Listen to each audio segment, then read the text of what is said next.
Mapower struggles in the ruling party ZANU-PF constituting the government of Zimbabwe panguva ino unokanzi asvika kuma-levels ari deadly. Ma-levels avakutyisa munhu wese wenyika yeZimbabwe. Pari kuonekwa kunzi any deployment panguva ino, any promotion haisisiri ngori a regular promotion or a regular deployment, but panguva ino inenge itori a massive, inenge itori meaning inenge iripo. Pane part remapower struggles anenge ari behind, mapegs anenge ari behind akaratidza kuonekwa panguva ino. But as time goes on, people will then discover that is the reason why they made such a move. Saka mina mashoko ari kuda panguva ino anoratidza kuti hazvina kumira zvakanaka. Ndomba subscribe like on the bell icon.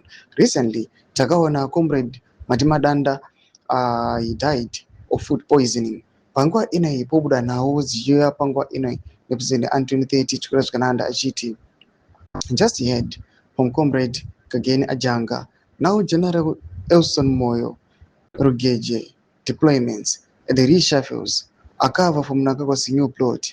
He's shifting VP Chwenga's allies, planning to crown himself king in any time.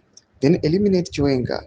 Full letter drops tomorrow. Toma developments are kuda panguva ine achitaurwa na comrade Kageni Ajanga ari kuti panguva ine pane madeployments ari kuda kuitiwa. Ari kuda kuti Chwenga's allies vanonga kunzi these are strong men contributor and those who took part muma 2017 transition panguva ine vanonga kunzi they are now being deployed vachibviswa from the main course kuti zviite kuti zvinyatso way for these zvikanandas. Pana patinoona kuti Kozo again inoposta this post yet unconfirmed reports indicate that retired Lieutenant General Rugeje is poised for an appointment as Zimbabwe ambassador to Mozambique.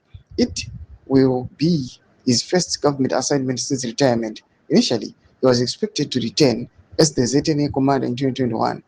If the posting is confirmed, he will step down as a political member. Doma developments aripo panguva ine aratidza kuti hazvina kumira zvakanaka. Pana comment section medu bodi dzamafunguro enyu muri kudiwa pamusoro pechitiko ichi. Subscribe or like, on the bell icon.